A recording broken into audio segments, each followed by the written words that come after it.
सालार को शाहिदा ने किस कदर बेइज्जत किया और शौकत भी उसको सितारा का रिश्ता देने के लिए तैयार नहीं था। लेकिन फिर भी सालार की नेचर इतनी अच्छी है कि उसने आज भी शौकत को और उसकी बेटी किरण को किस तरह मुसीबत से निकाला। और जब वो इन दोनों को घर लेके जाता है तो शाहिदा फिर उसे बुरा भला कहती है, उसे गुंडा मवाली कहती है और कहती है कि तुमने तो हमें जलील करके रख दिया, पूरी दुनिया में बदनाम कर दिया तुमने और तुम्हारी बीवी सितारा ने, और अब तुम मेरे घर में क्या करने आए हो। तो वो बेचारा फिर भी कुछ नहीं बोलता, जरा भी बदतमीजी नहीं करता। जब वो किरण से कहता है कि अंदर चली जाओ और किरण बड़ी डायलॉग बाजी करने की कोशिश करती है कि मैं इज्जत से वापस आ गई हूँ, इज्जत से वापस आ गई हूँ, तो उसके बाप उसे जब चपेट लगाता है ना फिर उसको होश आती है। बीबी तेरी इज्जत तो उधर ही रह गई जहाँ पे तूने जाके कपड़े बदले थे और जहाँ पे तू अपने बॉयफ्रेंड का इंतजार कर रही थी, और बाप भी तेरा उधर हथकड़ियों में जकड़ा हुआ आ गया था।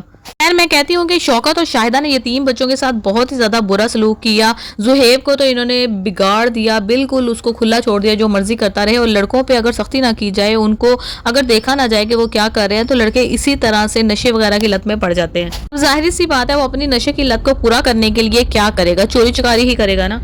किरण और निम्मी का ये हाल था कि हर किस्म का इल्जाम जो है ना वो सितारा के ऊपर लगा दिया जाता था। खाना उसके लिए बेचारी के लिए रखा नहीं जाता था, अक्सर वो हांडी वगैरह साफ करके मसाले से रोटी खाई हुई पाई जाती थी। तब तक वो यतीम बच्ची इनके घर में मौजूद थी, हर वक्त उसके आंसू बहते रहते थे और ये लोग एंजॉय करते रहते थे कि पता नहीं ठीक है कब इससे जान छूटेगी और दफा हो जाएगी ये कहीं किसी से मुंह काला करके या शादी करके।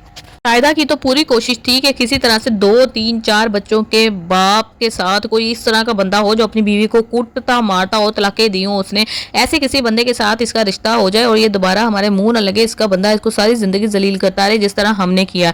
लेकिन अल्लाह जो है ना वो बेहतर इंसाफ करने वाला है। जो लोग यतीमों के सर पे हाथ रखते हैं उनको भी उसका सिला मिलता है, और जो लोग यतीम लोगों के साथ जुल्म करते हैं, उनको दुनिया में जलील करते हैं, उन लोगों को भी मकाफाते अमल का सामना जरूर ही करना पड़ता है। जिस तरह से शाहिदा और उसके शोहर को मकाफाते अमल का सामना करना पड़ रहा है, आज वो पूरी दुनिया में जलील हो रहे हैं। हथकड़ी लगा के खड़ा हुआ था, हालांकि अच्छा खासा बाइज्जत इंसान था। शाहिदा का भी मैं कहती हूँ इस सिलसिले में बहुत ही ज्यादा कसूर था कि किस तरीके से उसने अपनी बेटी को खुली छूट देके रखी और सारी नजर सिर्फ सितारा के ऊपर रखी। दूसरी साइड पे निम्मी जो जलील करती थी एक बेचारी यतीम बच्ची को, वो भी अपने अंजाम में बहुत अच्छी तरीके से पहुंची हुई है। ना तो उसकी ससुराल वालों में इज्जत है, ना शौहर की नजर में कोई इज्जत है। साइको केस वो बन चुकी है, जिसके साथ भी बात करती है उसके घर वाले भी उसका यकीन नहीं करते। अगर सितारा को देखा जाए तो सालार सितारा की बहुत ही ज्यादा केयर करता है। वो चाहता है कि सितारा अच्छी तालीम हासिल करे, उसके लिए वो हमेशा तमाम अरेंजमेंट्स करके रखता है। लेकिन सितारा जो अपने सुसर ताहिर की एनजीओ की स्पोक्स पर्सन बन चुकी है, तो उसकी वजह से वो खबरों में भी आ रही है और देख रहे हैं कि लोग किस तरीके से बाइज्जत जिंदगी गुजार रही है। प्रेस को किस तरीके से वो कॉन्फिडेंटली जवाब दे रही है, और निमी भी ये देखकर शॉक्ड हो जाती है।